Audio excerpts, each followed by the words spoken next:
So for anybody that may not have made it to any of the recent streams that we've had here on the channel, you may not know, but as you can see now, we have made our way to the 2027 and 2028 regular season, and we even played the opening night game for us. It was an away game against one of the new teams, the Kansas City Deceivers.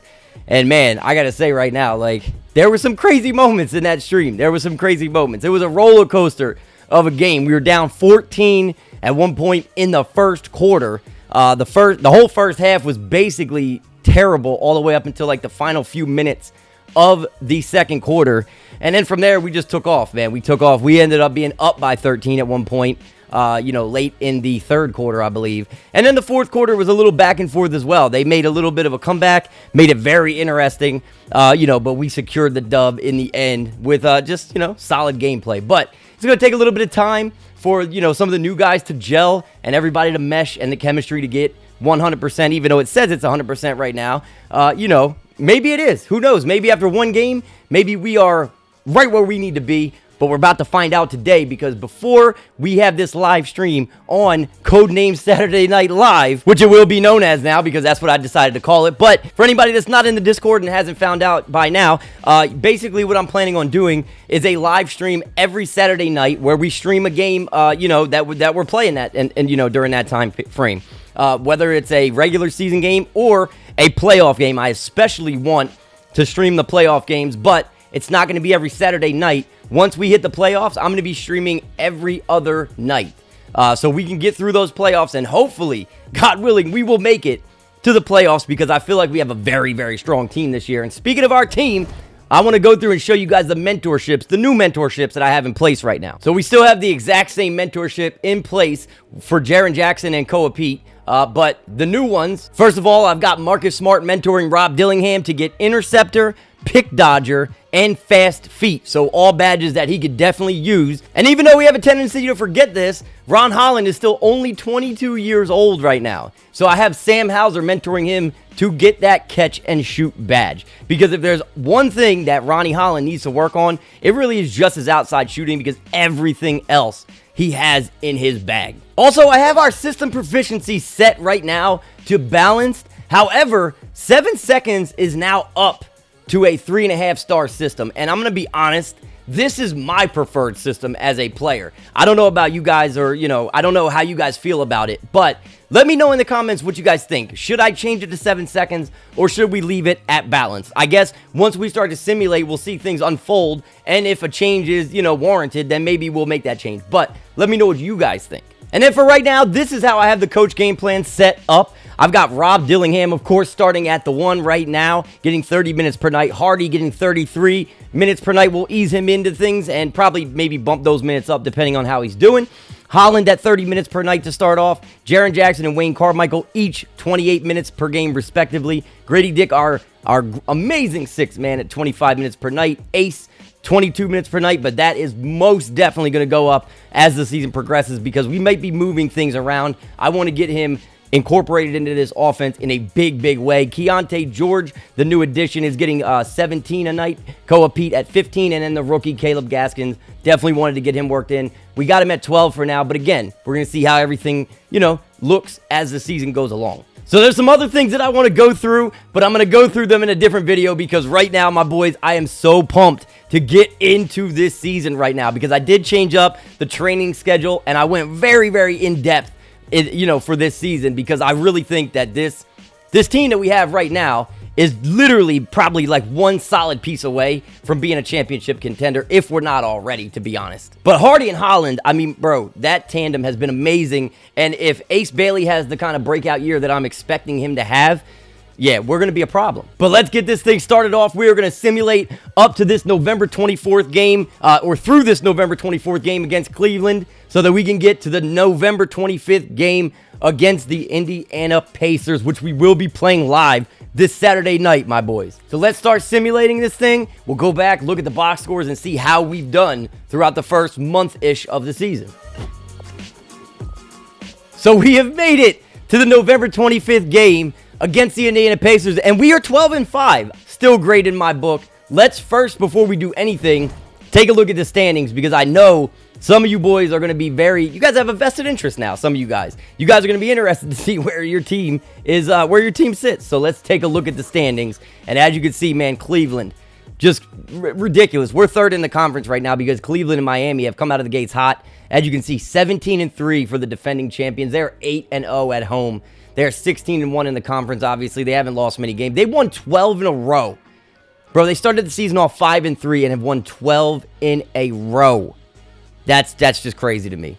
But as you can see, man, us, the Miami Heat, up at the top as well. Charlotte, definitely overachieving so far. We'll have to take a look at how they're doing. Memphis, Orlando, Indiana doing well. We're about to be playing Indiana, so we'll have to see, man. And that looks like a scary team right now. Washington, the new-look Wizards trying to turn things around. Boston is 9-10, underachieving a little bit. I don't know, man. 2K seems to not like Boston very much, but they did get rid of Jaylen Brown, and I don't know if Devin Vassell is the answer yet for them. But the Knicks at 7-10, the Bulls at 7-12, Detroit 5-10, Milwaukee 7-13 is crazy. But they did lose Dame, so there's that. But they still got Giannis. You know what I mean? Brooklyn, that team definitely underachieving. I'm wondering if maybe there's injuries there or something. They're 6-12. Toronto at 5-14, Philly 4-14, and Atlanta 3-14. Yikes! In the Western Conference, Dom is gonna like this. 14-5. The Seattle Supersonics, man, the new look Supersonics just doing big things out west. Denver right behind them. San Antonio, that team is scary. Very, very scary. You got Oklahoma City. We already know what they're all about. New Orleans, Golden State, Houston, Sacramento, Dallas, Utah at 9-8. The expansion team, the Las Vegas Risk at 8-10, so not that bad. The Clippers also at 8-10. Minnesota 7-10. Phoenix 8-12. Portland 7-12. Kansas City, the other expansion team who we played early, this past weekend, they are 4-11, and then the Los Angeles Lakers are 4-16. So the Dame Lillard thing not working out so far, man. They got a tough team too, man. RJ Barrett, Dame Lillard, Anthony Davis. You would think that they could make that work, but LA, man, underachieving big time. So, but that's your standing so far. Let's take a look at some of the stats. So taking a look at the league leaders, and obviously we're going to go through the top 30 here. Feel free, obviously, to pause at any time and take a look, at the deeper numbers here. But LaMelo, 32 points per game, bro, almost, and over 9 assists per game, over a steal and a half. He is off to an MVP-type start right now. Scoot, over 30 per game, almost 31 per game. Steph Curry, in what might be his last season in the NBA, is just tearing things up in his first 19 games. De'Aaron Fox, over 30 points per game. Tatum and Zion right at 30. Same with Wemby, basically right at 30. Donovan Mitchell on the defending champions squad there. 29.5 per game. SGA, we know he's a goon, man. 29.5, 4-9 is crazy. That's just crazy numbers. 29 for Paolo. Jaleel Bethea. Bro, 29 points per game for Jaleel Bethea, who on the San Antonio Spurs, him and Wemby, I really expected it to be him and Jaylen Brown. Or I'm sorry, Jaylen Brown and Wemby. But with Jaleel Bethea stepping up, did they even need that Jaylen Brown contract? I'm going to say yeah, because, you could never be too deep when it comes to the playoffs. Darius Garland. Just, bro, that Cleveland team is scary because we haven't even seen Evan Mobley yet. Wow, Topić has a severe right ankle sprain. He is out right now, but had a great start to the season at 28 points per game. Ridiculous. 8.5 assists. That kid is a problem. He is just built different. Maxey with a great start to the season at 28 points. Shaedon Sharpe, great start. Doncic, just a typical Luka year, maybe even a little bit less than what he usually puts up, because he put up like 32 last year. Bruh, you got to be kidding me right now. We haven't seen Hardy yet, but we see Collier in Vegas looking like an absolute menace, bro. Oh my God. 27.5, 4.5, and 6 assists. He was so much more of a playmaker for us because he wasn't our first or even our second scoring option. But look at what he can do when he's top dog, when he's the first scoring option, bro. That is crazy. Collier. Wow, bro. Oh, man, that hurts. That hurts. I look like a clown right now. I really do for making that trade. All I can do is hope that Rob Dillingham... Hardy is our guy, though, right? Like, Collier, I don't think could do this in Louisville because Hardy is just... He's more ball dominant. I guess is all I could really say. But Brandon Miller, him and LaMelo, man, that team is looking very, very solid right now. Like, crazy good. Cameron Boozer, the guy who's just, I mean, he so quickly, he is rising up in the ranks, man. Great rookie season, and now he's just doing this. 27, 9.5, and 5 assists with over a steal and a block and a half per game is absolutely incredible. Ant-Man, the one of the best players in the league, in my opinion, in real life and in this game. Then you got Kyrie, who's getting up there in age, but still doing big things in Los Angeles for the Clippers at 27 points per game. Giannis at almost 27 per game. Dame is actually not doing that bad. He's really not, but that it's just not translating to wins, as you can see. Same for Giannis, but for Jaden Hardy, 26.5 points per game. I was wondering when we were going to see him, because I had not looked at any of the box scores or any of the stats yet, but our boy Hardy Party in 17 games, 26.5, 5, and 5. Almost a steal per game is also just insane. And as you can see, let's take a quick look here. My boy, 43% from 3. Not quite as good as that historic run he had last season at 49%. But, bro, I mean, this is our guy. He's the guy. Like, there's just no way around it. And seeing those steals going up, that is a welcome sight. I mean, he has just been so phenomenal ever since coming to Louisville. And I think that it's just one of them things where, like, I feel like this is who he is, right? He said it in an interview that there is no ceiling for him. He wants to be the best and then go even beyond that. And, bro, he's on his way. He's on his way. He's a point god, just like this man right here. Even though, you know, Hardy's more of a combo guard. But Ja Morant putting up just Ja Morant type numbers. The assist numbers are up. Great season for him so far. Will Gray. Wow, bro. We got a hashtag ad player in the top 30 for the first time, I believe. Am I wrong on that? I don't know, but Will Gray in Toronto on a bad team put up great numbers. 26 per game is insanity. Cade Cunningham putting up good numbers. Jalen Green is injured for the better part of 2 months, the better part of a month and a half, I should say. And then you got Judah Mintz, of course, man. Anytime we let a point guard walk, they just tear. They make us pay. They really do. When we let a point guard go, they do big things wherever they go next. Cooper Flagg rounding out your top 30 at 25, 9, and 4.5 with great defensive numbers as well. Crazy start to the season, my boys. Crazy start. Let's go and take a look at the Badgers in particular. Take a look at our numbers and, see how we're doing. So I am not mad at this. I am not mad at this one bit. And I'm going to tell you why. Because look at these numbers, bro. Hardy, 26.5, 5 and 5 with almost a steal per game. Great efficiency.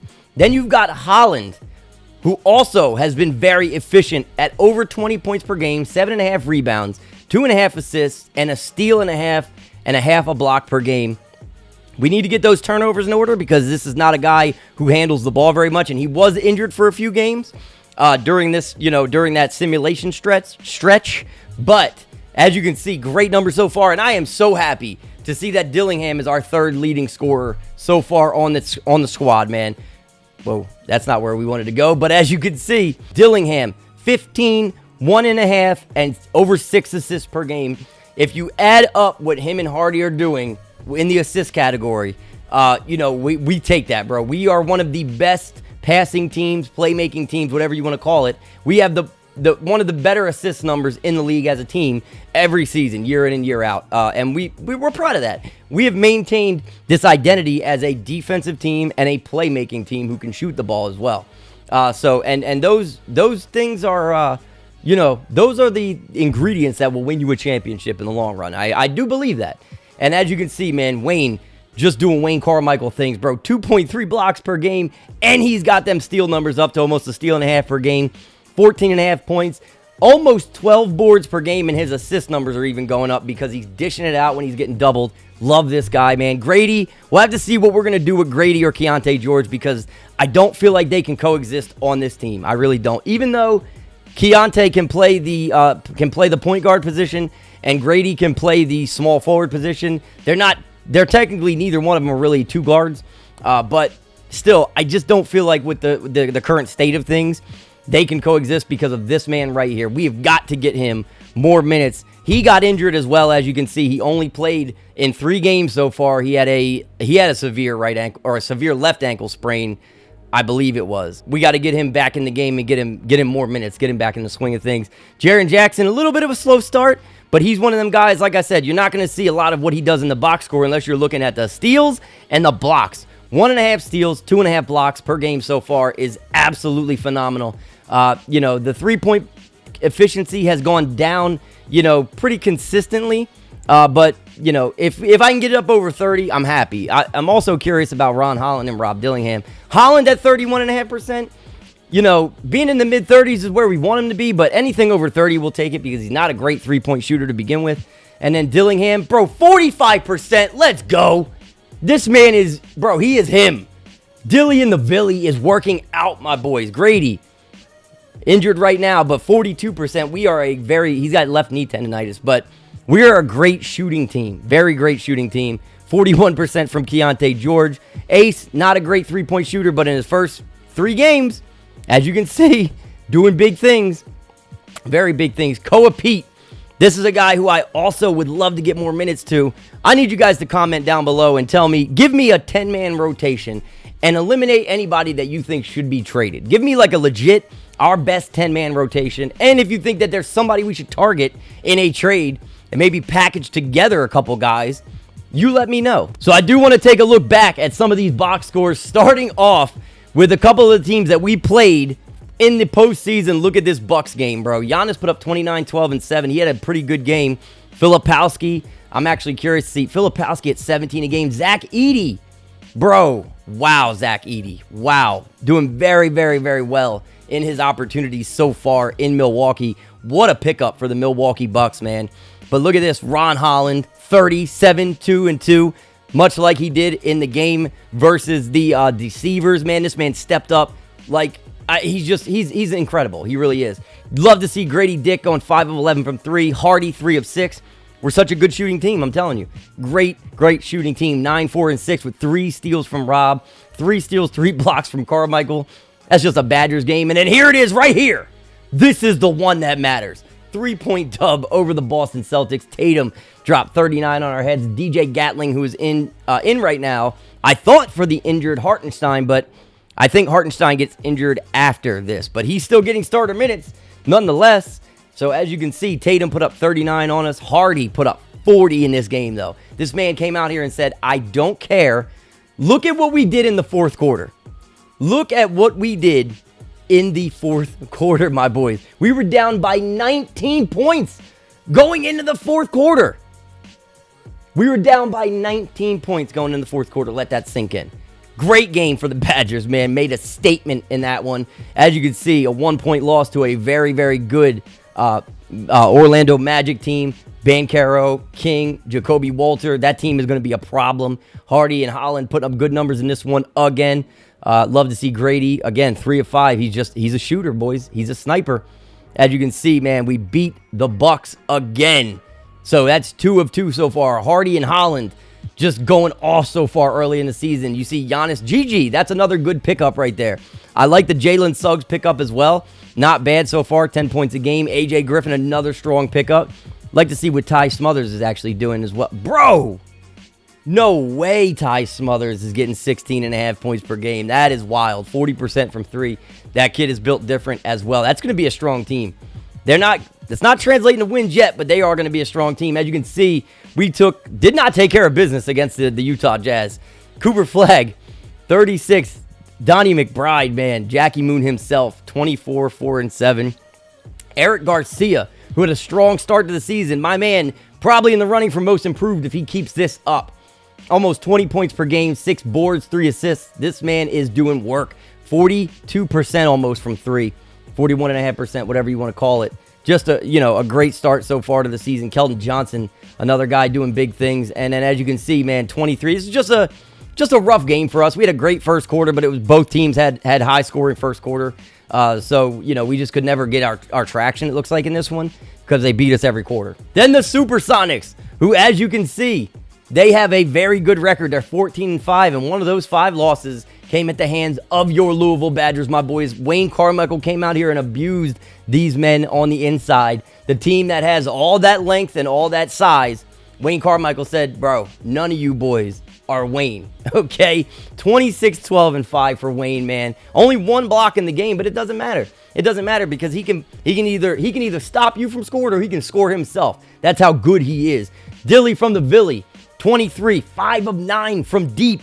Hardy putting up 9 boards and 4 assists. You love to see it when he's getting all them rebounds, man. Just a great game all the way around. And then looking at the Sonics, it was actually Jaden King and Josh Giddey getting work done. Deshaun Addison had a great game. Khalil Ware, good game. Taja Reza, the rookie, he's having a good season so far, but he's on a very, very good team as well. 12.4 points per game from Michael Porter Jr. Up to this point in the season. And this man is shooting 50% from 3. How many games has he played? Hey, bro, he's played in all 19 games. He's shooting 50% from 3. He was only 1 of 5 in this game. That's wild. That is wild right now. Like, Stephon Castle, a little underwhelming.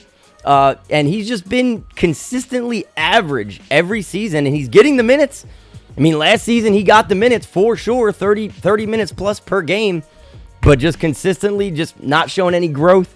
I do believe that that the GM of the Supersonics said that Castle may be on the table. He might be up, he might be moved before the trade deadline, which would make sense considering that he is in the last year of his rookie deal.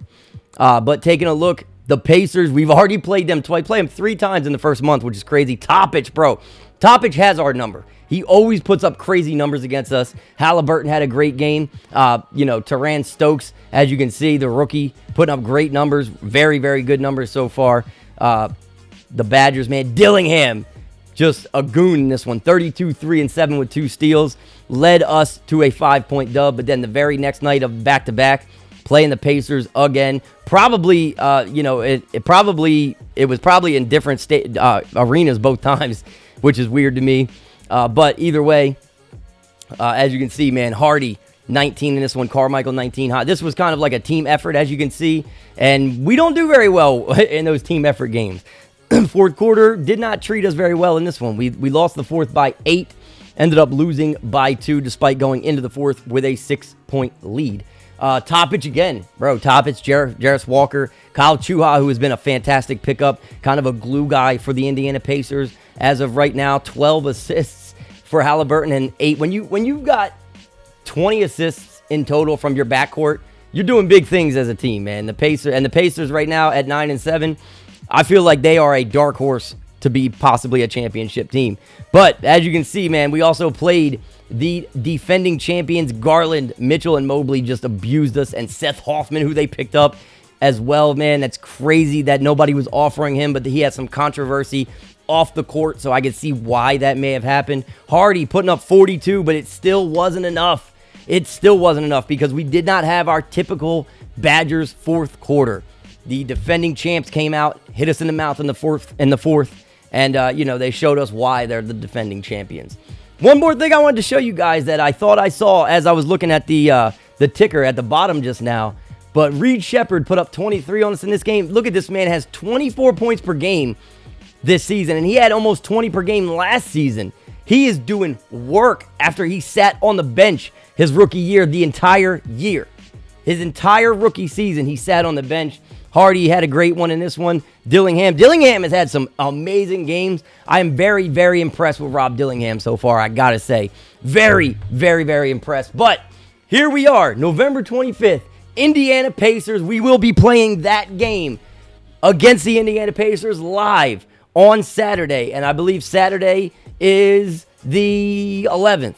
Saturday, May 11th, 10 days before my birthday. We will be playing the Indiana Pacers live, Codename Saturday Night Live, 8 p.m. Eastern Time, unless there is a playoff game that starts at 7 p.m.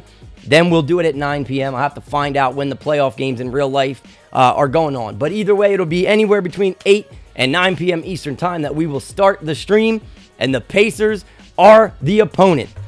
Here you can see it, my boys. The 9 and 7 Indiana Pacers against the 12 and 5 Louisville Badgers. Both teams have had very strong starts to their seasons, and both teams, for certain, have playoff aspirations. And you guys know this. Both teams maybe even have championship aspirations right now. Again, I feel like we're just one piece away, my boys. Any of you guys that have any suggestions for moves that we might want to make, guys that we might want to target, even if it's a veteran, a very good veteran or something like that, we have pieces that we can package. We've got draft capital because we got the Bulls pick for next season, I'm pretty sure. Let's take a look at our future first rounders. Yes, as you can see, we have the Bulls pick in 2028. So next season, we've got a first rounder for the Bulls. In 2029, we've got 2 first rounders. We've got our own and a top 3 protected Bucks pick. Then in 2030, we've got a top 5 protected risk pick. So we've got some draft capital, to work with here. We've got some picks to work with, and we've got assets to work with. We've got quite a few very friendly contracts, including that Grady contract, even though it's only 1 year, so he would technically be a rental. But like I said, man, having friendly contracts and draft capital is the perfect scenario to possibly put together a blockbuster. We've never had a blockbuster trade in this series yet, at least in this generation of the Badgers. So maybe it's about that time, my boys. Maybe it's about that time. But you guys let me know. Like I said, Saturday night, be there, my boys. Hopefully, all of you guys will be there with me. Hopefully cheering on the Badgers. I know my boy Ty will be cheering on his Pacers. But again, Saturday night, probably 8 p.m. Eastern. But if there's a real-life playoff game, it'll be 9 p.m. Anyway, we will be back then for the live game. We're 12-5 on the season, and we seem to be rolling. We're going to go out there with a lot more confidence than we went into that Deceivers game with, and we are going to be at home. Can't wait for that one. I will catch you boys in the live stream.